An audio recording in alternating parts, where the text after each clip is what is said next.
between Ralph Avenue and 63rd Street.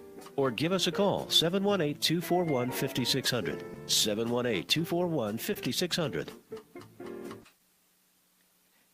Shavua Tov, Shalom Aleichem, to all of you listeners of this great station. This is Rabbi Elbaz from SLC. I'm going to talk about the parasha we read yesterday, Parashat Ki Tisa.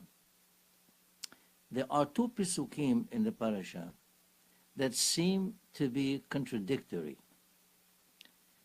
One of them is in Perek Lamed Bet, Pasuk Tet. Vayomer Hashem el Moshe, Kadosh Baruch Hu told Moshe Rabbeinu, Ra'iti et ha'am hazeh, I see this people here, meaning the Bnei Israel, Vehine am keshe'orefu. And this seemed to be keshe'oref. What does that mean, keshe'oref? Stiff-necked people, obstinate people. Rashi explains it the following. Why the word keshe'oref? Oref is the back, the neck. Keshe, tough, hard, which means whenever someone would reprimand them or would admonish them, they turn their neck, they turn their back, and they won't listen. That's kshe'oref. They won't listen. And the Sforno adds, such a person who does not want to listen at all, in tikva, there's no hope for teshuvah. Now, what happened here? Obviously, we know that the Bnei Israel, they somehow pushed Aharon, a Kohen, to have a Egel HaZahav, a golden calf, and to bow down to it. Now, it's not necessarily as many people think. There are many Mefarshim that explain that Haz v'Shalom, the Bnei Israel, were not in their mind. They didn't have a thinking of actual Avodah Zarah. But all they wanted is because Moshe Rabbeinu, who was the intermediary between them, and Kadosh Baruch Hu said they wanted something else that would be somewhat the intermediary between them and Hashem, and they said the Egel HaZahav would be the one. But they always believed in HaKadosh Baruch Hu. But what we see from here is Am Keshe'oref, stiff-necked. That means being stiff-necked is a bad quality. It's a bad way. It's a bad behavior. That's what it seems. Then, in Perek Lamed Dalet, Pasuk Tet, then here it's different. Here Moshe Rabbeinu is talking to Hashem, and he asks him, "Vayomer imna masati chen be'enecha," if I can find favor in your eyes, Hashem, Yelechna Hashem b'kirbenu. He is asking Hashem to be in the midst of the Bnei Israel, the Shekhinah to be there, not to send an angel, not to send a malach, but them. And he says, Ki am keshe'orefu. Yeah, this people are kshe'oref, they're stiff-necked. Now, obviously, if you want Hashem to be in the midst, and he's saying they are kshe'oref, that means it seems to be like a good quality. So in one case, it looks like a bad quality. The other case, no, it's like it's a good quality. So which one is it? Well, the answer is, it depends. Let me give you an example. There is a Mishnah in Masechet Avot. And actually, we read this particular perek of the Mishnah every day after the Korbanot. It says, Yehuda bin Tema Omer, Heve'az Kaname. Yehuda says, you should be bold, aggressive like a leopard. But then the same person, Yehuda bin Tema, says, Hu Haya Omer, he says, Aspanim la Gehinam. If you have azut panim, if you are bold and aggressive like that you go to Gehinam. So which one is it? Is it good or is it bad? The answer is, it depends where do you use that azut panim. Where do you, in what circumstances you are using this aggressiveness, this boldness? If you're using it in the fulfillment of the mitzvot, helping Torah causes, then you should be aggressive. You should stick to it. at all times. Stand your ground. However, when it comes to the opposite case, if God forbid we're failing in the mitzvot, then bend your neck and accept the tochaha, accept the reprimand. Yes, Kesheoref is good in one way, it's bad in another. It's good in one way because when it comes to sticking to the mitzvot at all times, or helping the Torah cause, whatever it is, whether it's building a synagogue or a yeshiva or anything that has to do with Torah. Yes, be aggressive there. Be kshe'oref and stick to it. As a matter of fact, because of that, we, the Jews, are still here. After so many thousands of years, we're still here. Why? Because we work kshe'oref. Despite the fact that we're being thrown out from one country to the other, we stuck to our beliefs. Kshe'oref, yeah. If God forbid, had we been the other way around, we wouldn't be here. So it is a good virtue when it comes to being firm and solid, when it comes to obeying Hashem and obeying His laws. Now let me give you an example of someone that was kshe'oref, but the wrong direction. Yerovam ben Nevat. I'm sure you heard about Yerovam ben Nevat. He was, technically, he was a scholar, really. He knew Torah well. But he was a Rasha. He put up 2 agalim. 2 golden calves, he put it. One was in Bet El, one was in Dan. He was the first king in northern Israel, Yerovam ben Nevat. And he didn't want the people that were, he had 10 Shebatim under him. He was a king of over 10 Shebatim. He didn't want them to go to Yerushalayim, to the Beit HaMikdash. He put his own agalim. He said, that's it, this is it. Pashut was hote or mahati. Not only he sinned, he caused other people to sin. But if you look into Melachim, you will see that one time, the prophet Edo, he saw him. He was Abed Avodah he was maktir. And he started to reprimand him. He was mochiach him. What happened? He got angry. The king says, he picks up his arm and says, arrest him. All of a sudden, his arm became paralyzed. Could not move it. Not up, not down, not sideways, nothing. I already hit him. So he asked the prophet, please, pray for me. I can move my arm again. The Navi prayed for him, and his hand was released as before. But you know what? Did he ever learn his lesson from this incident? No way. It was kshe'oref. He would not take any tochaha from him. Back to what he was. Again, hoteo mahati. This is what we mean by being stiff-necked in the wrong direction. And you know something? Purim was only a couple of days ago. There was a similar situation in Purim also. What happened? Ahashverosh made a great feast for as long as 180 days. Can you imagine a feast that takes 180 days, one day after the other? But this was exclusively for his officials, for the officers, for the heads of the Medinot. He had 127 Medinot and so on. It was not just for everybody. Then, at the end of the 180 days, then he made a banquet, but this one for all the people in Shushan. Shushan Abira, that was the capital. So he made everyone, including the Jews. Was all invited to come. Now, they went and asked Mordechai. He was the Gadol Ador. Should we attend or not? He warned them. Do not attend. Don't go there. They didn't listen. They gave him the back of the neck, Kashiaref, the wrong direction. They turned their neck, so to speak, and they went ahead, attended the banquet and enjoyed themselves. Nehenu. It says, Nehenu mis'udato shel Ahashverosh. They derived pleasure from it.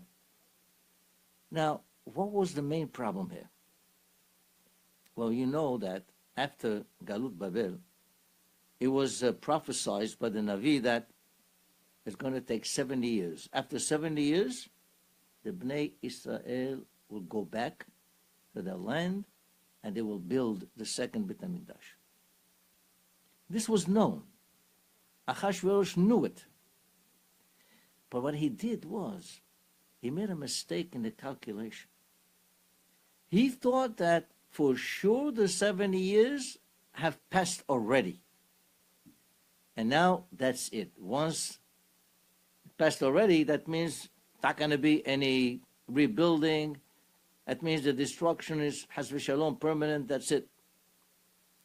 So what did he do? He celebrated. He celebrated the permanent destruction of the temple. And he brought in the vessels. He used them. That's a sacrilege to use the vessels. Davar shekedusha is using it for a mundane thing. He put on the Bigdei Kohen Gadol. He wanted to look fancy. And the Bnei Israel were there. And they saw this. And they celebrated with him. They were enjoying themselves there. Can you imagine? I mean, nowadays, we don't have the Beit HaMikdash. Unfortunately, there's no Beit HaMikdash. But we have something, let's say, kadosh, like a Sefer Torah. And you see someone taking a Sefer Torah, cutting it up in pieces, God forbid. And what do? You celebrate. Can you imagine what kind of a sacrilege that is? Celebrating something like that? They wouldn't listen to Mordechai. He was pleading with them. No. They know better. That is Geshe in the wrong direction. And that's when Hashem decreed the Gezerah that Haman should come. Look, the Bnei Yisrael in the Midbar, they wouldn't listen to Hur either. Hur was fighting for the right things. And don't make the Egel, so they killed him. They didn't listen. There's a big lesson that we learn from here, a tremendous lekach from here. When it comes to the cause of Torah, always stand firmly. However, when it's the other way around, you should bend down. When it comes to going in the wrong direction, bend your neck, bend down. Listen to the Hachamim of your generation. Very important. Many of us don't always know what the right direction is. We ask the Hachamim, and they will tell us how to behave. And we listen to the right thing. You know, we don't always know how things are happening. Sometimes something perhaps that is not to your liking is happening in your life, and you think, well, Hashem is doing something wrong, whatever, God forbid. Whatever Hashem does is always for the good, but we don't know it. Let's say, for example, you know, we learned at the beginning of the parasha about Mahasita shekel. Well, we take half a shekel. If we want to count the people, what do? We don't count the people head by head, 1, 2, 3, no. Each person will bring half a shekel. We count how many half shekels there are, and that's how many people we have. Very simple. But why half a shekel? How many tirutzim, there are many reasons why it's only half a shekel, not a whole shekel. Many tirutzim. I want to bring another tirutz. And I'm going to give you an illustration about a person, a young man, who has been living always the life of luxury in a palace with servants. Never saw anything that goes on in the world. All he sees is beautiful food, delicious bread all the time, and delicious wine and meals served to him at all times. But one time, his father sent him to visit in a farm. And he sees the farmer. He takes, in those days they had the oxen or whatever, and then they would go into the earth. The earth was nice and smooth. And he turns the earth all around. He turns it over. And he says to himself, what's going on? It was so beautiful. Why is he spoiling the earth? On top of that, after he sees that the farmer takes the seeds and he throws the seeds in the ground. Wow. Throwing seeds, wasting seeds on the earth? And then he comes again and he turns the earth over again to make sure the seed is inside. What's going on here? Why is he doing this ways? He doesn't understand it. Then he sees after 3-4 weeks, whatever, the buds come in and there's flowers all around. Plain flowers. Oh. He says, oh, maybe that's what it is. And then the stalks of wheat that grow up all over. Stalk of wheat, that's what it is. Now I understand why he did that. But then, next thing he sees is the guy comes in with the sickle, and he cuts this thing one and the other, cut the whole thing, throws them in the ground. Then he comes in and stamping on it in order to remove the grain from the pisolet, from the rest. He takes the grain and he sees a whole amount of grain. He says, wait a minute. He takes the grain and he goes to the mill and starts grinding it and grinding and grinding it. What's going on? He takes the grinding, the flour, and he mixes with the water, kneads it, and now he puts it into the oven, and lo and behold comes out delicious bread. Now I understand. He said, now I see. Before, I could not understand why. Now I see why he did it. Rabotai, the Chachamim are telling us the following. You learn a lesson from this story. While you're going through something, it could be something good, it could be something bad, we don't know. But while you're in it, you don't know what the end result is going to be. HaKadosh Baruch Hu has his own ways of dealing with the people. We can't understand how HaKadosh Baruch Hu behaves because we're not divine. We're human beings. As smart as we can be, our mind is still limited. And sometimes we might be going through something that is not so great, but then at the end, maybe a year later, 2 years later, 3 years later, we see, it came out to be something very good. I have experienced this myself a couple of times in life, where something bad was happening, only to see that later on it was something very good. Like the family that was in Hungary, and they wanted to go to a certain place in Luxembourg, and they couldn't. And they wanted to go so badly there, and for some odd reason, they couldn't get visas. They wouldn't give them the visas. Only to hear later on that all those people there, the Jews there, were taken away. And it was sent to concentration camps. Eventually, it was sent to gas chambers. Yeah, Kadosh Baruch Hu does this many, many times. or the guy that was supposed to go on a flight. On a flight, yeah. It happened recently with the flight with the Russian airplane. There was a woman and her daughter who happened to be there in Russia attending some seminar and Chabad, and that was for the weekend or something. They wanted to go to leave on that flight that crashed, and somehow he talked them all. He talked them out of it. He said, stay with us, and they stayed. So in their mind, they missed the flight, but you know what? That flight crashed.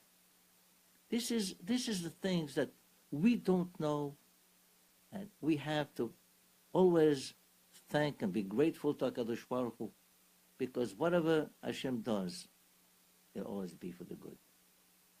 But we have to stay strong at all times. Have faith in Hashem, in the mitzvot, in how the Hachamim are directing us. And if we're going to be stiff-necked, well, we should be stiff-necked in order to hold the proper direction, to follow the mitzvot, yes. On the other hand, if we're doing something that is not correct, then we should bend. And that's a tremendous lesson that we learn. Also, there are many lessons, obviously, we learned from the parasha that we read yesterday, but this is one of the lessons. So I'm going to tell everybody, please make sure that this is just Purim now. We always give out contributions here and there. This is an excellent cause. I'm talking about this station, and please try to contribute as much as you can. And if you have any simcha, call us at SLC. We have a beautiful social hall. I'm sure we can accommodate any simcha that you have. So, Shavua Tov, and Shalom Aleichem to all of you. Now we're going to start preparing for Pesach. Shavua Tov.